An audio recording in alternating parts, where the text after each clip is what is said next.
Welcome back, everyone, to Wisdom Unveiled. Are you ready for another deep dive with Rumi? Always ready for Rumi. So today we're going to be taking a look at 40 audio files from the series Marifat. And this is really exciting because it's conversations between two Iranian philosophers, Dr. Dinani and Dr. Lorjani. That sounds fascinating. I mean, just thinking about the depth of Iranian philosophical thought and then blending that with Rumi's poetry. I know it's a very rich tradition. Oh, We yeah. should probably throw out a disclaimer here at the beginning. Yeah, good idea.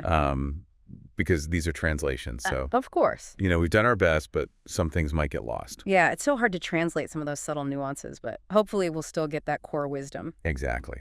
Yeah. So where should we start today? I mean, what really stood out to you as you were listening to these conversations? Well, one of the first things that struck me was this idea that Dr. Dinani brought up about the paradoxical nature of humanity. Oh, that's a good one. You know, this idea that humans are both the most complex and the simplest beings in existence. I can already see how that applies to my own life. You know how you're always kind of pulled in opposite directions? Really? Like you're yearning for simplicity, but then you get drawn back into the chaos. It's like a constant tension, isn't it? It is. And Rumi suggests that this really comes from our dual nature, this idea that we have this physical aspect and a spiritual aspect that are always interacting. Okay, so there's a part of us that's drawn to, the sensory world, desires material things. Right, the tangible stuff. But then there's that other part, the spiritual side, that's seeking something deeper. Exactly, yearning for meaning and connection beyond the material. So how do we navigate that? I mean, how do we keep from being totally consumed by the physical side of things? Well, Rumi has this really powerful analogy for that. He compares someone who's driven by unchecked desire to someone who's obsessed with fueling a fire. Okay. Even if they were surrounded by a beautiful garden, they would be so fixated on finding more kindling just to keep those flames going. Oh, wow. I can totally picture that.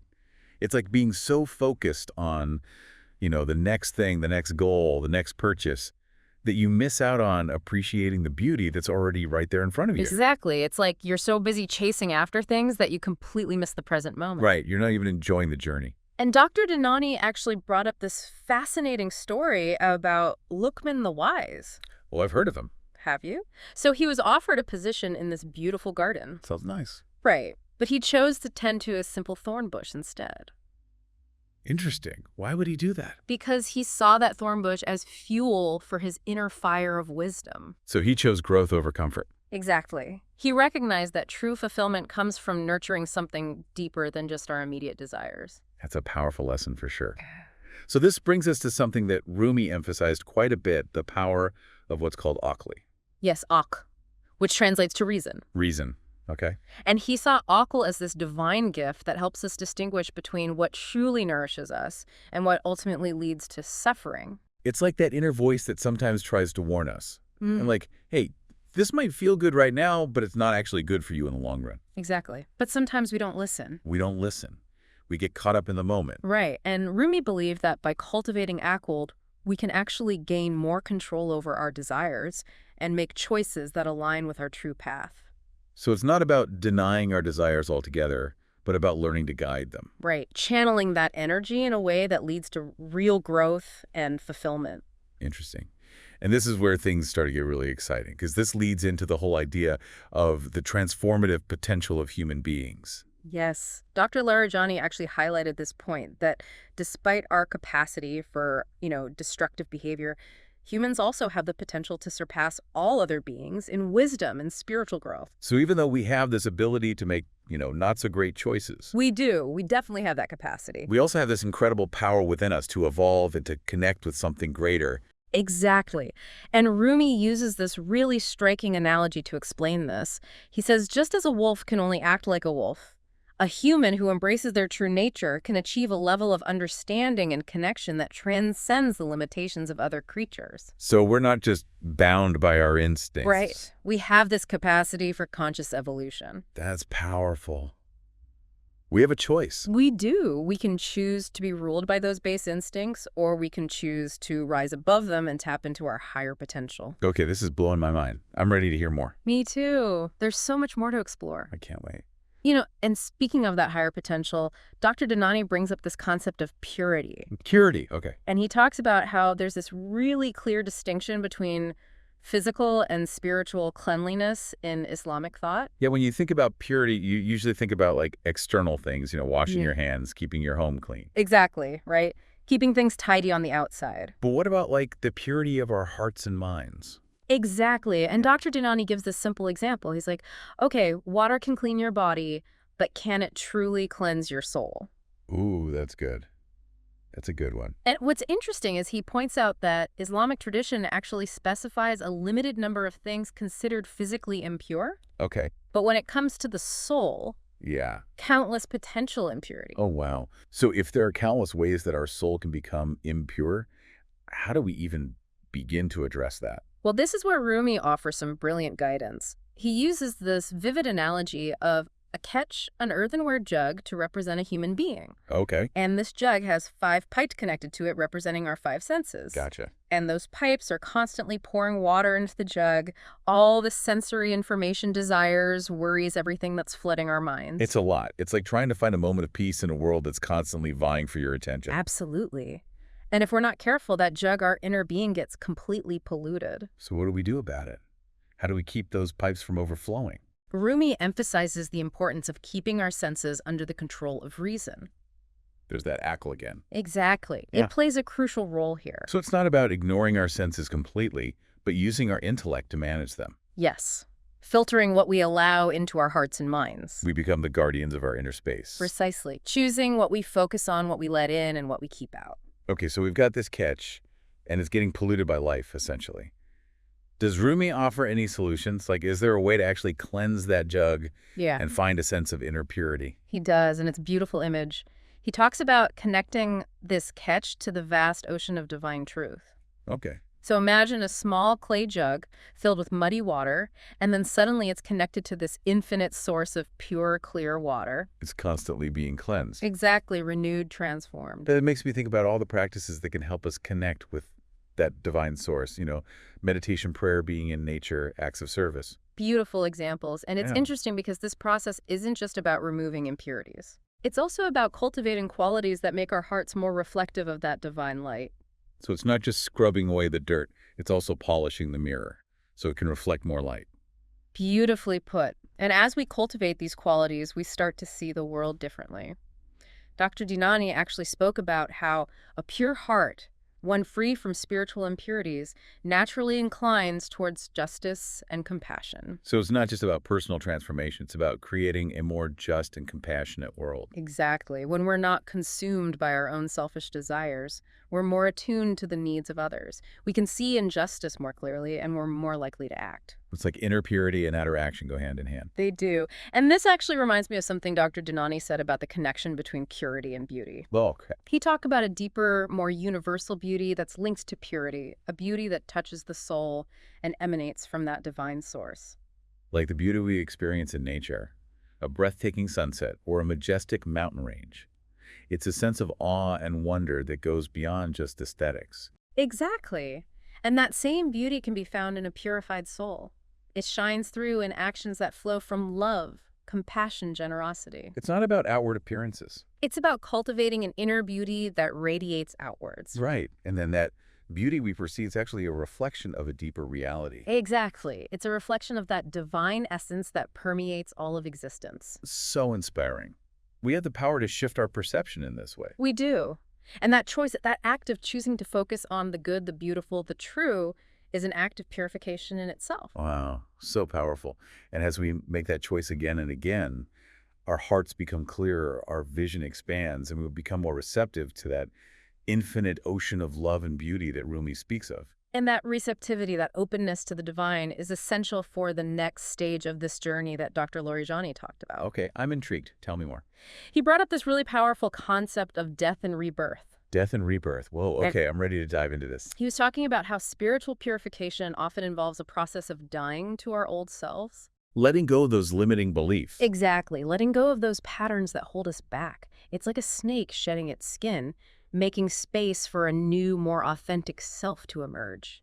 Those times when you realize you've been clinging to something that no longer serves you, a belief, a habit, a relationship, Yes. and you finally have the courage to let it go. Exactly. It can be painful. It can be, but it's also incredibly liberating. And Dr. Larajani emphasized that this isn't about physical death, of course. Right. It's about spiritual transformation, a shift in consciousness, a way of seeing ourselves and the world in a new light. It's like a caterpillar transforming into a butterfly. Beautiful analogy. There's that period of darkness, of seeming dissolution before that new form emerges. And it's natural to feel resistance, even fear, when faced with this process. Of course. Because we're letting go of who we thought we were. It can be unsettling, for sure. But on the other side, there's this incredible sense of liberation. A feeling of lightness and possibility. And this new life, this reborn self, is more aligned with our true nature. It's not about becoming someone else. It's about becoming more fully ourselves. Those radiant beings we were always meant to be. Exactly. And it makes me think about all those stories in mythology and spiritual traditions about phoenixes rising from the ashes, snakes shedding their skin seeds, germinating in the darkness. It's like this archetype of death and rebirth is woven into the fabric of existence. It is. And Rumi's poetry is filled with images of this process. Yeah. It's a reminder that this cycle of death and rebirth is a natural part of the human experience, a path that leads us to wholeness and connection with the divine. So it's not something to be feared, but embraced. It's a part of our evolution. And as we embrace this process, as we let go of those old limiting beliefs and patterns, we make space for something new to emerge, something more beautiful, more aligned with our true essence. It's like clearing out the clutter in our inner closets to make room for the treasures that are waiting to be discovered. And that process of clearing out the clutter, that's where divine love comes in, right? Yes, that's exactly what Dr. Larajani talked about. He described divine love as this fire that burns away impurities, attachments, those limiting beliefs that keep us separate from our true selves and the divine source. It's like a refining fire. It burns away the dross so that only the pure gold remains. And it's important to remember that this kind of love isn't about sentimentality or romantic attachment. Okay. It's something much deeper, more profound. A force that shatters illusions, breaks down our defenses, and opens us to a different way of experiencing reality. Exactly. It challenges us to grow, to evolve, to become more than we ever thought possible. And as Dr. Larajani pointed out, this experience can be quite intense. Right. It's often described as a state of intoxication, a blissful drunkenness that goes beyond the limitations of the mind. Like being swept away by a powerful current. Yes, a sense of unity and bliss that transcends words. And this experience isn't reserved for just a select few. It's available to anyone who's willing to open their heart and surrender to that love. Surrender, letting go of control, trusting that something bigger than ourselves is guiding us. And when we do that, when we surrender to that love, we open ourselves to a level of wisdom, joy, and peace that we could never have imagined. We're finally able to relax into the arms of the divine, let go of the struggle, and allow ourselves to be held and guided. And that brings us to another really powerful image that Dr. Dhanani shared. He compared a pure heart to a lamp. A lampa. Interesting. He was talking about how in many spiritual traditions, light symbolizes the divine. Right. It represents knowledge, wisdom, guidance. And a pure heart cleansed of those spiritual impurities becomes a vessel for that divine light, It radiates outwards. illuminating not just our own path, but the paths of others, We become beacons of light. inspiring others to awaken to their own inner radiance. And that light, that radiance, it's not something we create ourselves. Right. It's a reflection of the divine light that already exists within each of us. It's just a matter of removing the obstacles, the barriers that prevent it from shining through. It's like polishing a diamond. Mm. The diamond's already beautiful and brilliant, but it needs to be polished to reveal its full splendor. Exactly. And as we purify ourselves, as we clear away those obscurations, that divine light shines through more brightly, illuminating our own path and guiding others toward truth, love, and beauty. That's beautiful. Yeah. And it makes me think about something that Dr. Dhanani said about the connection between purity and knowledge. Okay. He's talking about how true knowledge, the kind that leads to spiritual awakening, isn't just about accumulating facts or information. Right. It's about being transformed by what we know. It's about recognizing our interconnectedness, about awakening to the divine presence in all things. Exactly. It's not just about knowing things in our heads. It's about that knowledge penetrating our hearts and transforming us from the inside out. And Dr. Dhanani suggested that this kind of transformative knowledge is only accessible when our hearts are pure. Because those impurities act as barriers. Okay. They prevent us from seeing clearly, from accessing that deeper level of understanding. He used a really great analogy to explain that. Oh, yeah. He talked about trying to see the stars from a brightly lit city. Oh, I like that one. All those city lights create a haze that makes it difficult to see the star's brilliance. But when you move away from the city, when you find a place of darkness, the stars become visible. That's such a perfect analogy. In the same way, when we purify our hearts, when we quiet the noise of our minds and the clamor of our desires, the light of true knowledge shines through, illuminating our paths and guiding us toward wisdom. So knowledge and purity go hand in hand. They support each other on this journey of spiritual awakening. They do. And Rumi's poetry is a testament to that. Absolutely. His words are infused with such deep understanding, such profound wisdom. It's like a transmission of divine light, a beacon guiding us toward truth and love. And it's inspiring to think that we all have the potential to access this kind of knowledge, this kind of clarity, It's just a matter of doing the inner work of purifying our hearts and minds. so that we can become more receptive to that light. And that receptivity, that openness to the divine is what allows us to fully embark on the journey that Rumi describes so beautifully in his poetry. The journey of the soul? Yes, the journey metaphor. It's such a powerful image. Rumi's poetry is filled with it.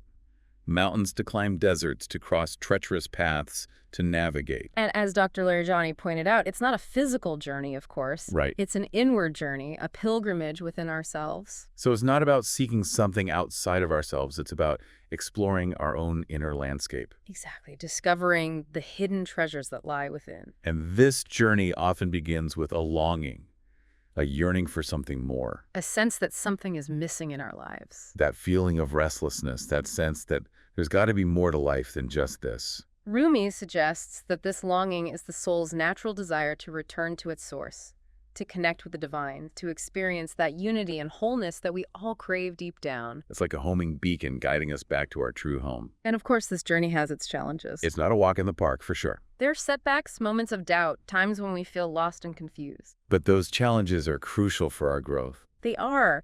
It's like those challenges are refining fires, burning away the impurities, and forging us into something stronger, more resilient, more capable of love and compassion. We discover hidden strengths. We develop resilience. And those moments of struggle often lead to incredible insights. And it helps to have guides and companions along the way. Absolutely. Dr. Larijani spoke about the importance of finding mentors, teachers, friends who understand what we're going through and can offer guidance and support. It's like finding an oasis in the desert. A place to rest and replenish before continuing on the journey. Exactly. And as we continue on this journey, we start to shed those layers of our old selves. Letting go of limiting beliefs, fears, and attachments that no longer serve us. It's like finally putting down that heavy baggage and allowing ourselves to move forward with more freedom and lightness. And as we approach our destination, that longing for union with the divine intensifies. It's like we catch glimpses of the beloved. Yes, we feel the warmth of their presence and we're drawn ever closer. And finally, after all those trials and triumphs, we arrive at our destination.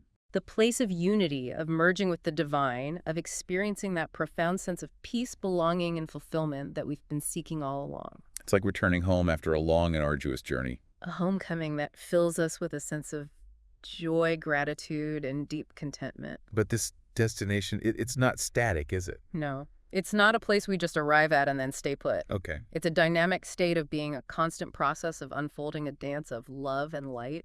And Rumi's poetry offers us a map for this journey. A reminder that we're not alone, that countless others have walked this path before us, and that we all have the potential to reach that destination of unity and love. His words offer us both comfort and inspiration. Reminding us that no matter where we are on our path, we're always moving closer to that ultimate goal. And that's what's so beautiful about Rumi's poetry, isn't it? It is. It speaks to the depths of the human experience, to our longings, our struggles, our triumphs. And it reminds us that we're all on this journey together, heading toward the same destination of love, truth, and beauty. And that shared journey, that sense of interconnectedness, is what gives meaning and purpose to our lives. It's what reminds us that we're not alone, that we're part of something much larger than ourselves, something beautiful and mysterious and infinitely loving. You know, speaking of that journey, it makes me think about all the inevitable challenges along the way. You know, those moments of darkness and doubt and struggle. Yeah. It's not always easy, me. Dr. Larijani had a really interesting perspective on this, though. Oh, he did? Yeah. What was it? Well, he compared those difficult experiences to the process of polishing a mirror. Polishing a mirror. Okay, I'm listening. It's just like a mirror needs to be rubbed and polished to remove tarnish and really reveal its shine.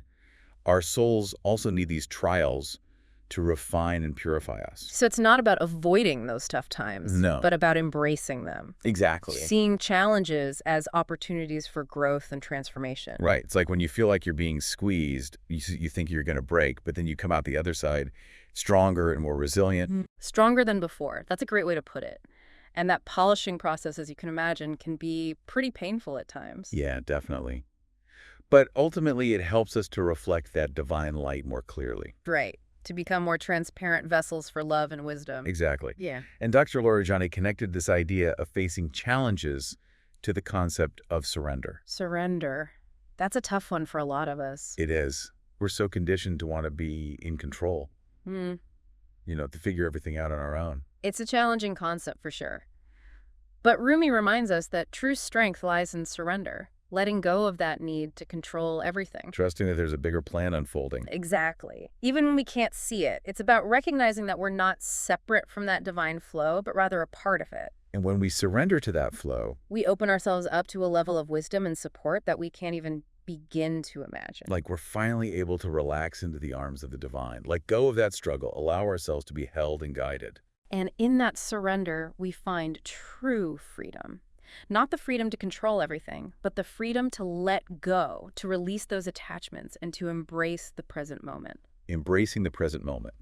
That seems to be a recurring theme with Rumi. Absolutely. The past is gone, the future is uncertain, but this moment right now is a gift. Yeah. It's the only place where life is actually happening, where we can truly connect with the divine, and where we can experience the joy and the peace that we're all seeking. And just the practice of being present, of savoring each breath, each experience. It's a form of purification in itself. It is. When we're fully present, we're not weighed down by anxieties about the past or worries about the future. Right. And we're free to experience the world around us, to connect with that divine spark within ourselves and in others. To express our gratitude for all that we have. It's like stepping out of the whirlwind of your thoughts and into that stillness at the center of the storm. And in that stillness, we can finally hear the whispers of our soul, the guidance of the divine, the wisdom that's always been available to us. We just need to create the space to listen. And Rumi's poetry can help us do that. It can. It can remind us of what truly matters. It can inspire us to let go of the things that weigh us down and to embrace the beauty and the wonder of this present moment. His words are like a beacon guiding us back to our true selves, back to that place of love and connection that we all long for. This has been an incredible deep dive. I feel like I've gained a whole new understanding of Rumi's teachings, thanks to these conversations with Dr. Dinani and Dr. Laurijani. Me too. It's amazing how Rumi's wisdom continues to resonate across centuries and cultures. It really is. And I think what resonates most deeply is that message of hope and possibility, that we all have the potential for incredible transformation, for connection with something far greater than ourselves. And that even amidst the challenges and the struggles of life, there's a path that leads us back to love, to truth, to beauty. Thank you all for joining us on this journey into the wisdom of Rumi. May his words continue to inspire you to live a life filled with love, meaning, and purpose. And until next time, may you find that field of pure potential within yourself, and may you experience the peace and the joy that comes from connecting with the divine source that resides within us all.